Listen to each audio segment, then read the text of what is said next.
ইয়াকসিম মিনাল আমওয়াল, কি দেবেন? একটু কথা বলেন। মাল সম্পদ কমিয়ে দেবেন। একটু ভালো করে শোনেন, দুনিয়াতে পরীক্ষা হচ্ছে, মাল সম্পদ কমিয়ে দেবেন। অনেক টাকা আছে, অনেক পয়সা আছে, হ্যাঁ এখন পয়সা আছে, জানবেন ও পয়সা সারা জীবন থাকবে না।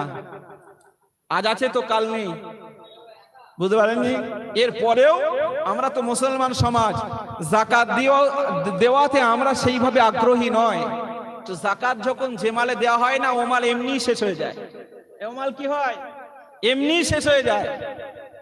যাকাত আপনার কাছে আল্লাহ পাক রব্বুল আলামিন গরিবের আমানত দিয়েছেন, তো শতকরায় 2.5 টাকা করে আপনি বার করবেন। ও টাকা আপনার নয় গো।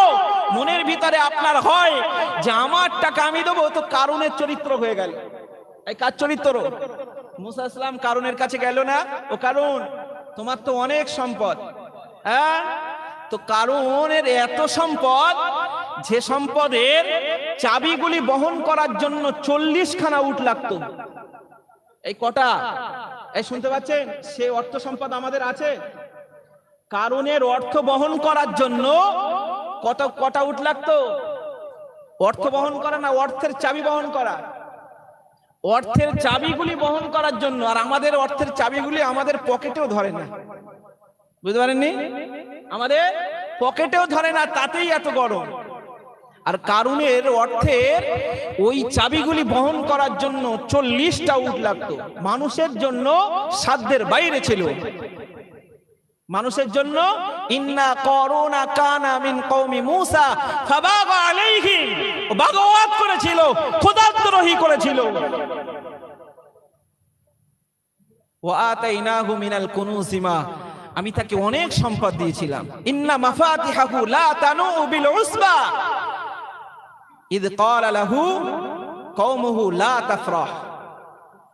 সে তার চাবিগুলি বহন করার জন্য শক্তিশালী মানুষের ক্ষেত্রেও সাধ্যের বাইরে ছিল।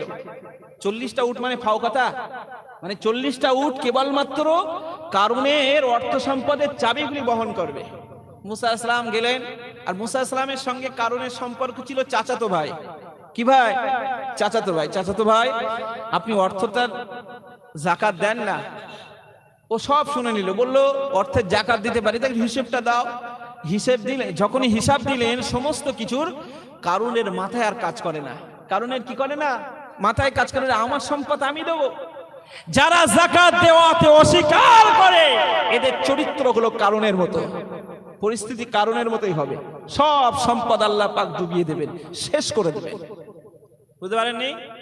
যাকাত দেওয়াতে অভ্যস্ত হওয়ার প্রয়োজন। ও যাকাতের টাকা আপনার নয়, ওটা গরিবের হক। আল্লাহ আপনার কাছে দিয়েছে, আমার কাছে দিয়েছে, তাদের আদায় করতে হবে। যদি সমাজের মানুষ উপযুক্তভাবে যাকাত আদায় করত, সমাজের কাছে একটাও গরিব মুসলমান থাকতো না। কারণ যাকাতের মাল কেবলমাত্র মুসলমানের জন্যই, অন্য কারোর জন্য নয়। সমাজে টাকা রয়েছে, হজ ফরজ হয়েছে, হজে যাব, 3-4 লাখ টাকা খরচা, এত টাকা সব শেষ হয়ে যাবে, অথচ ফরজ হয়ে গেছে। নামাজ যেমন ফরজ, হজটাও তেমনও ফরজ আপনার উপরে। টাকা এসেছে, হয়েছে, আল্লাহ পাক দিয়েছেন, অস্বীকার করার কোনো জায়গা নেই। অস্বীকার আপনি করতে পারবেন না। টাকা রয়েছে, হজ পাকে না গেলে পরে আল্লাহ পাক রব্বুল আলামিন, আজকে টাকা আছে, দুদিন পরে যখন টাকা থাকবে না, তখন তার জন্য হিসাব দিতে হবে আপনাকে আল্লাহর কাছে।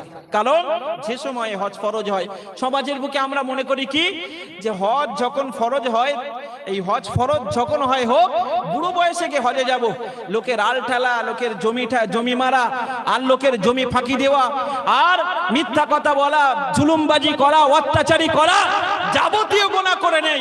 বুড়ো বয়সে গিয়ে হজটা করে আসতে পরে সব মাফ। বুঝতে পারেননি? হ্যাঁ, যুবক বয়সে যাবে না, ও কাজটা ছিল যুবকদের। শরীরের রক্ত তেজ থাকতে থাকতে, অর্থ থাকলে চলে যাও, দেরি করো না। হজ করে এসে সব করা যায়, সব কিছু করতে পারেন ইসলামের বাউন্ডারির ভিতর দিয়ে, ইসলামকে সঙ্গে নিয়ে, ইসলামের সঙ্গে মিশে, ইসলামের সঙ্গে মিশে। তাহলে হজ যখন ফরজ হয়, চাই সে জওয়ানি বয়স হোক, বৃদ্ধা বয়সে হোক, সেই মুহূর্তে চলে যাও। জওয়ানি হজ একটা বড় কষ্টের ইবাদত। যেমন অর্থের খরচ ফরজ হয়, শরীরের পরিশ্রমও তেমন দিতে হয়। হজ এমন একটা ইবাদত।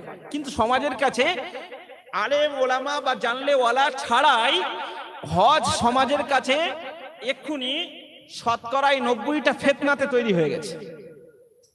যদি বলেন কেন, আমি বলছি হ্যাঁ, ফিতনায় তৈরি হয়ে গেছে।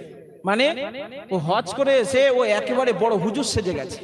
ও মনে করে 14 বছর 18 বছর 20 বছর ধরে মাদ্রাসায় পড়ে যে ফতোয়া না জানে, ওই 41 দিন থেকে 42 দিন থেকে 45 দিনের ভিতরে ও মনে করে ও হাফেজ হয়ে এসছে, ও মাওলানা হয়ে এসছে, মুফতি হয়ে এসছে, ও কারিও হয়ে গেছে।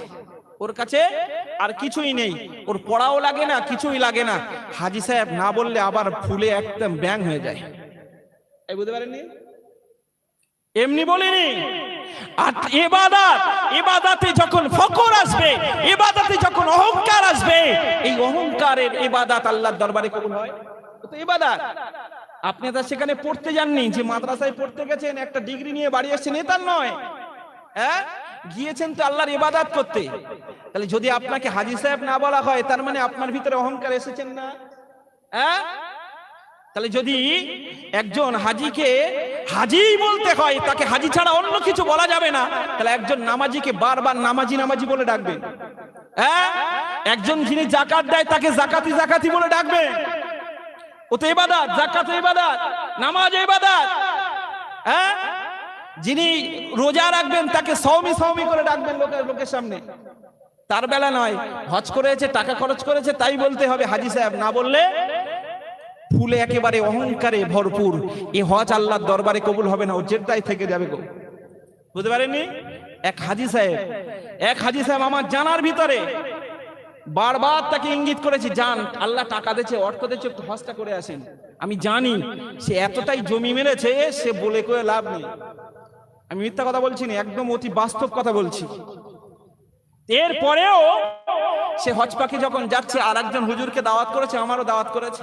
আমি তখন বললাম, দেখেন হজ পাকে যাচ্ছেন, হজটা একটা বড় ইবাদতের জিনিস, বড় রহমতের জিনিস, একটা পাওনাদার আপনার কাছে সুযোগ এসেছে। তো কাবা শরীফ যখন মসজিদে হেরেমে ঢুকবেন, মাথাটা হ্যাট করে আস্তে আস্তে ঢুকে কাবা শরীফ দেখতে হয়। তাহলে আপনি যখন কাবা শরীফটা দেখবেন, ওই কাবা শরীফটা দেখে যে দোয়া চাইবেন, সেই দোয়া আল্লাহর দরবারে কবুল হয়। যদি বলবেন না, যে দোয়া চাইবেন সেই দোয়া আল্লাহর দরবারে কবুল হয়। তাহলে আপনি একটা কাজ করবেন, কি জানেন?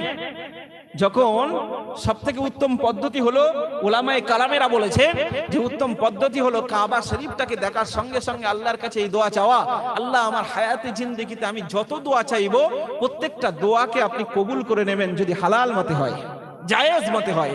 একটা পরিধি বাঁধা, কি বাঁধা?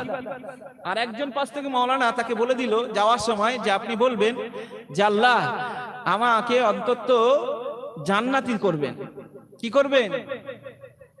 কথাটা খুব বোঝার জিনিস বলছি। আপনি আমাকে কি করবেন? জান্নাতি করবেন। এখন ওর মাথায় খেলে গেছে, জীবনে তো হারামগিরি করে জীবনে সব কিছু করেছে, এখন ও যে জান্নাতি হবে, আল্লাহর কাছে দোয়া আছে, ওই দোয়া কবুল হবে, ও একেবারে গ্যারান্টি সহ ভেবে নিয়েছে। এখন ফিরে যখন এসছে, আমি জিজ্ঞেস করলাম কি দোয়া চেয়েছেন? বলল যে আমি দোয়া চেয়েছি জান্নাতি হওয়ার। খোদার কসম করে বলছি, এক সপ্তাহ যেতে না যেতে, মানে আমি যেখানে জুমা পড়াতাম সেই জায়গার একজন, তো এক সপ্তাহ যেতে না যেতে সাধারণ মুসল্লি যারা আছে তাদের সঙ্গে সালাম করে না। কেন? আমি জান্নাতি, আমার হুজুর বলে দিয়েছে আমি জান্নাতি, তো আপনাদের জান্নাতে যাওয়ার গ্যারান্টি নেই। আমি তো কাবা শরীফ থেকে দোয়া চেয়ে এসেছি আমি জান্নাতি, তো আপনারা যখন আপনাদের গ্যারান্টি নেই, তো আপনাদের হাতে আর হাত দেওয়া যাবে না, সুসালাম হয়, মুসাফার হয় না। জোরে বলেন নাউজুবিল্লাহ।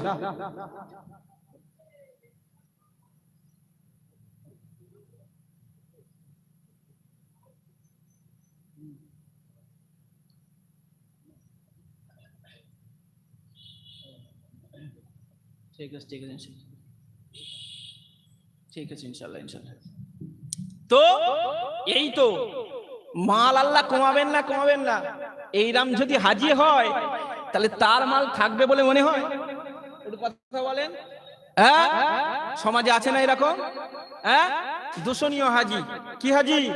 ওর হাজি না বললে, যে হাজি, আমি একদম বলেই গেলাম, যে হাজি বলবে যে আমাকে হাজি না বললে সে ফুলে যায়, ওই রকম হাজিকে আর দাম দেবেন না, এক পয়সাও দাম না। কারণ ওর ভিতরে অহংকার আছে, ওর ভিতরে ফখর আছে। আমি আজ পর্যন্ত দেখলাম না কত আলেম, কত মাওলানা, কত মুফতি, কত হাফেজ 6 বছর 7 বছর ধরে হাফিজি পড়েছে, 10 বছর 11 বছর ধরে মাওলানা পড়েছে, মুফতি পড়েছে, কোন হাফেজ মাওলানা মুফতিকে যদি মুফতি সাহেব না বলা হয়, কোন হাফেজ সাহেবকে হাফিজ না বলা হয়, কোন মাওলানা সাহেবকে যদি মাওলানা না বলা হয়, কোনদিন কেউ রাগ করতে আমি দেখিনি। আপনারা দেখেছেন কিনা জানি না। কোন হাফেজ সাহেবকে দেখবেন, ও হাফেজ সাহেব না বলে তার নামটা ধরে রাখবেন, কখনোই রাগ করবে না, কখনোই রাগ করবে না। ও মাওলানা সাহেব বলে না ডেকে তার নাম কি, তার ভাই ঝাই বলে ডাকবেন, দেখবেন কখনোই রাগ করবে না। বুঝতে পারছেন না? মিলিয়ে নেবেন। কিন্তু একজন হাজিকে যদি হাজি না বলা হয়, একেবারেই ফুলে ব্যাং। তবে সবাই নয়, কিছু আছে, কিছু আছে। তো আল্লাহ পাক এমনি পরীক্ষা করবেন, যাকাতও দেবেন, আর হজটা তো কোন রকম করে দায় সারার জন্য করবে, হাজিটা লকাপ লওয়ার জন্য। এমন ভাবে এমন মানুষদের আল্লাহ পাক রব্বুল আলামিন অর্থ সম্পদ কমিয়ে দেবেন। বুঝতে পারেননি? ওয়ানাকসিম মিনাল আমওয়াল ওয়াল আনফুস। আল্লাহ পাক রব্বুল আলামিন তাহলে কটা হলো? তিনটে হলো। কটা হলো? তিনটে হলো। চতুর্থ নম্বরে আল্লাহ বলেন ওয়াল আনফুস, পরিবারের কারো মৃত্যু দিয়ে আল্লাহ পরীক্ষা করবে। কি দিয়ে? আপনাদের কি কষ্ট হচ্ছে নাকি বলেন দিন? শুনতে ভালো লাগছে না নাকি? যেন মন মন মরা কেন? একটু তাকবীর দেন তো, নারায়ে তাকবীর, নারায়ে তাকবীর। আমি মনে করি হয়তো মনে কবরস্থান পানা মনে হচ্ছিল নাকি? যাই বা হোক, তো চতুর্থ নাম্বারে কি বলেছি? পরিবারের কারো কি দেবে? একটু কথা বলতে হবে, নাহলে বুঝতে পারবো না। পরিবারের কারো মৃত্যু দিয়ে আল্লাহ পরীক্ষা করবে। পরিবারের কারো মৃত্যু দিয়ে পরীক্ষা করবে। হঠাৎ চাচাজি চলে গেছে, আমরা পরিবার পরিজন যারা রয়েছে, আত্মীয় স্বজন যারা রয়েছে, অনেক কিছু মনের ভিতরে মনে হয়। চাচাজি চলে গেছে, মনে হয় অনেক কিছু, মনে হওয়াটা স্বাভাবিক। কিন্তু আল্লাহ পাক পরিবারের কারো মৃত্যু দিয়ে বান্দাদের পরীক্ষা করে। কি দিয়ে পরীক্ষা করে? মৃত্যু দিয়ে পরীক্ষা করেন। কখনো সন্তান ছোট, কত আদরের, ঘুরতে ফিরতে উঠতে বসতে 10 বছরের সন্তানটাও চলে গেল। কখনো আব্বা মা চলে গেল। কখনো পরিবার পরিজন, কত মুহাব্বতের ভালোবাসার মানুষগুলি চলে যায় না, যায় না। ভেঙে পড়লে হবে না, ভেঙে পড়লে হবে না। সাহাবী হযরতে আনাস রাদিয়াল্লাহু তাআলা আনহুর আম্মা জান উম্মে সুলাইম। কার আম্মা? আনাসের আম্মা। তো হযরতে আনাস রাদিয়াল্লাহু তাআলা আনহুর আম্মা উম্মে সুলাইম, আব্বা মালিক। তো উম্মে সুলাইম যখন নবীর হাতে হাত দিয়ে বায়াত গ্রহণ করলেন, ইসলাম গ্রহণ করলেন, আনাসের আব্বা আনাস এবং আনাসের আম্মাকে ফেলে রেখে চলে গেছেন। ফেলে রেখে সিরিয়ায় চলে গেছেন, ওখানেই তার মৃত্যু হয়ে গেছে। কিন্তু নবীর দামাম ছাড়েনি ওই মহিলা উম্মে সুলাইম। নবী সাল্লাল্লাহু আলাইহি ওয়াসাল্লামের দরবারে ছোট্ট বাচ্চা ছেলে আনাসকে নবীর দরবারে নিয়ে গিয়ে বললেন, হুজুর, আমার ছেলে, আমার সন্তান আনাস আজকে থেকে আপনার কাছেই থাকবে, আপনার সারাটা জিন্দেগি জীবনে আপনারই খেদমত করবে। জোরে বলেন সুবহানাল্লাহ। আনাস নবীকে 10 বছর খিদমত করার সৌভাগ্য পেয়েছিলেন। সেই আনাসের আম্মা উম্মে সুলাইমকে দ্বিতীয় বিবাহের জন্য হযরত আবু তালহা প্রস্তাব দিয়েছিলেন। তখন আবু তালহা কিন্তু বিবাহ করেনি, মানে ইসলাম গ্রহণ করেনি। কি করেনি? ইসলাম গ্রহণ করেনি। তো যখনই প্রস্তাব দিয়েছেন, কতটা মানে একজন আল্লাহ প্রেমিক মহিলা দেখুন, যখনই আবু তালহা প্রস্তাব দিয়েছেন যে আমি আপনাকে বিবাহ করতে চাই, আপনি যদি রাজি হন, তো হযরতে আবু তালহার এই কথার মুখের জবাবে বলেছিলেন, আপনি যতক্ষণ পর্যন্ত ইসলাম না গ্রহণ করবেন ততক্ষণ পর্যন্ত আপনার বিয়েতে আমি রাজি নই। জোরে বলেন সুবহানাল্লাহ। হযরতে আবু তালহা ইসলাম গ্রহণ করলেন, উম্মে সুলাইমের সঙ্গে বিবাহ হলো। কি হলো? আল্লাহ পাক পরীক্ষা করবেন মৃত্যু দিয়ে, দেখুন কিভাবে কি হয়। তো হযরতে উম্মে সুলাইমের সঙ্গে বিবাহ হলো, আল্লাহ পাকের দয়া হলো, একটা ছোট্ট সন্তান হলো, নাম হলো উমায়ের। কি নাম? উমায়ের। ওদিকে আনাস কিন্তু নবীর দরবারে। আনাস কি ছেলে? হযরতে আনাস আমরা সাধারণ ভাষায় বলে থাকি হাঁটানো ছেলে, এই বলি না। তো যেমন যাওয়া আসা সব ঠিকই আছে, তো বাচ্চা ছেলেটাকে হযরতে আবু তালহা খুব ভালোবাসতেন। নিজের ছেলে, একটা ছেলে হয়েছে, কত আনন্দের, ফুটফুটে দেখতে। আস্তে আস্তে বাচ্চাটা যখন বড় হচ্ছে, তো একটা বুলবুলি ছোট্ট পাখি পুষতে লেগেছে। নবী তার নাম দিয়ে বারবার ডাকতেন, ইয়া উমায়ের মা ফাআলা নুগায়ের। ওই মানে পাখিটির নাম ছিল নুগায়ের। তো নবী ওই উমায়েরকে যখন দেখতেন, হে উমায়ের মা ফাআলা নুগায়ের, তোমার সেই নুগায়ের ছোট্ট পাখিটির খবর বলো। নবী আনন্দ করে বলতেন। যদি বলেন সুবহানাল্লাহ। তো একদিন সেই ছোট্ট বাচ্চা ছিল উমায়ের অসুস্থ। উমায়ের কি হলো? আল্লাহ নবীর দরবারে হযরত আবু তালহা চলে গেলেন। হযরত আবু তালহা চলে গিয়ে নবীর দরবারে ঘাউ ঘাউ করে কাঁদতে লাগলেন। ওগো আল্লাহ নবী, আমার কলিজার টুকরা, আপনি যাকে খবর নিতেন, ইয়া উমাইর মা ফাআলা নুমাইর, হে উমাইর তোমার ছোট্ট বুলবুলিটা কোথায়? ইয়া রাসূলুল্লাহ, এতটাই অসুস্থ হয়ে গেছে হুজুর, সে চলতে পারে না হুজুর, এখানে সেখানেও ট্রিটমেন্ট করে সে এখনো পর্যন্ত সুস্থ হয় না। আল্লাহ নবী হযরত আবু তালহাকে বুঝিয়ে বললেন, ও আবু তালহা, চিন্তা করার কোনো কারণ না, আল্লাহ পাক রব্বুল আলামিন তোমার সন্তানটাকে আল্লাহ পাক সুস্থ করে দেবেন। জোরে বলে, সুস্থ করে দেবেন। নবীর এই কথায় সান্ত্বনা পেয়ে স্বাভাবিক কেউ কি মৃত্যুর দোয়া চায়? সুস্থ দোয়া চায় না? চায় না। বাড়িতে নিয়ে চলে আসলে, তো বাড়িতে নিয়ে আসলে তার পরের দিনই হঠাৎ উনি কাজে বেরিয়ে গেছেন সকালবেলা। কে? হযরত আবু তালহা। সেই দিনে রোজায় ছিলেন। কে রোজায় ছিলেন? আবু তালহা রোজায় ছিলেন। আল্লাহ নবী সাহাবী হযরত আবু তালহা ওই দিনে রোজায় ছিলেন। সকালবেলা কাজে বেরিয়ে পড়লেন। দেখতে পাওয়া গেল ঠিক দুপুরের সময় যখন হলেন, হযরত আবু তালহা ওই ছোট্ট মাসুম বাচ্চা হযরত উমাইর দুনিয়া থেকে বিদায় নিয়ে ইন্তেকাল করলেন। এমন সময় ইন্তেকাল যখন হয়ে গেছে, স্ত্রী খাও খাও করে কাঁদতে লাগলেন। কিছুক্ষণ কেঁদে কেঁদে নিজে নিজে আশ্বস্ত বোধ করলেন, নিজে নিজে ধৈর্য ধরলেন। এমন সময় এদিকে চিন্তা এসে গেল, আমার স্বামী রোজায় রয়েছে, আমার স্বামী এই ছোট্ট সন্তানটাকে বড় মোহাব্বত করে, ছোট্ট সন্তান উমাইরকে বড় ভালোবাসে। আমার স্বামী যদি আসে, তিনি দুর্বল হয়ে পড়বেন, তিনি ভেঙে পড়বেন, তিনি অসুস্থ হয়ে পড়বেন, তিনি রোজায় রয়েছেন। এই না চিন্তা করে হযরত উমাইরকে নিজের মা নিজে নিজে গোসল দিলেন। হযরত আনাসকে ডাকলেন, বলল, বাবা কারোর সঙ্গে বলবে না, এমনকি রাসূলের সঙ্গেও পর্যন্ত বলবে না। জানাজানি হয়ে গেলে তোমার আব্বা আবু তালহা খুব অসুস্থ হয়ে পড়বে, কারোর সঙ্গে বলবে না। দুই মাইজি মিলে হযরত উমাইরকে গোসল দিয়ে সুন্দর করে কাপড় পরিয়ে ঘরের এক কোণায় লুকিয়ে রাখলেন। কোথায়? ঘরের এক কোণায় লুকিয়ে রেখেছে। সন্ধ্যার সময় ঘনিয়ে এসেছে, আবু তালহা বাড়ি এসেছে। আবু তালহা সন্ধ্যার সময় বাড়ি এসেছে। যে একজন মায়ের সন্তান মারা গেলে সেই মা থাকতে পারে? অথচ সেই মা নিজে গোসল দিচ্ছে। সেই মা নিজে গোসল কাপড় পরিয়ে ঘরের এক কোণায় লুকিয়ে রাখলেন। স্বামী অসুস্থ হয়ে গেলে আরো ক্ষতি। একজন তো গেল, আবার তিনি অসুস্থ, তিনি আস্তে আস্তে জানাবেন, কিন্তু কিভাবে জানাবেন? বাড়ি এসেছেন তো ওনার জন্য যথারীতি ইফতারের ব্যবস্থাগুলো করেছেন। জোরে বলেন সুবহানাল্লাহ। হযরত আবু তালহা যখন বাড়িতে এলেন, বাড়িতে আসার সঙ্গে সঙ্গে সন্তানের খবর নিলেন।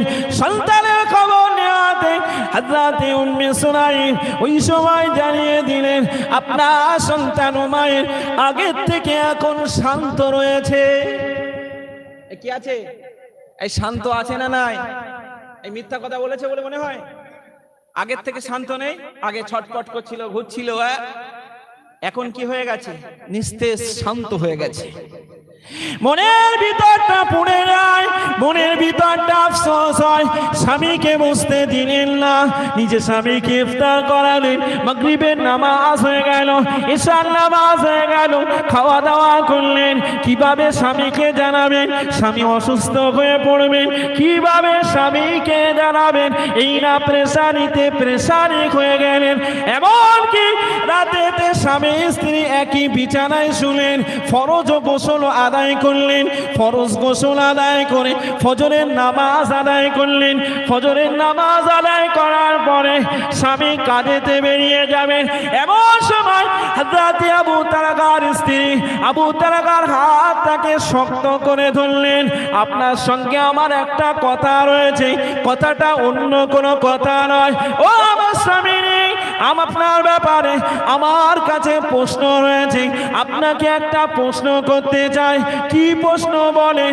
প্রশ্নটা হলো অন্য কোনো প্রশ্ন নয়। আল্লাহ, কেউ কোনো ব্যক্তি যদি কারো কাছে কোনো আমানতের মাল রেখে দেয়, ও আমার স্বামী, সেই আমানতের মালের মালিক যদি আমানতটাকে ফিরিয়ে নিতে চায়, আপনি বলুন না দেখি, আমানতের মালটা ফিরিয়ে দিতে হবে না রেখে দিতে হবে? কতটা হিকমতওয়ালা মহিলা চিন্তা করে। প্রশ্ন আপনার কাছে যে কেউ যদি আমানতের মাল কারো কাছে রেখে দেয় আর সেই মালিক যদি এসে চায় সে আমানতের মালটা, তাহলে ফিরিয়ে দিতে হবে না হবে না? খোলা মন, সাদা মন, নরম মন বলেই দিলেন যে আমানতের মাল যখনই চাইবে তখনই ফিরিয়ে দিতে হবে। জোরে বলেন। ও আমার স্বামী, যদি আমানতের মালটাকে ফিরিয়ে দিতে হয়, সন্তান কার? সন্তান আল্লাহ পাকে আমানতের জন্য আমাদের কাছে দিয়েছিলেন। আমানতের মালিক আল্লাহ পাক রব্বুল আলামিন তিনি ডেকে নিয়েছেন। সন্তান আর আমাদের কাছে বেঁচে নাই। এই কথা শোনার পরে হযরত আবু তালহা কান্নায় ভেঙে পড়লেন।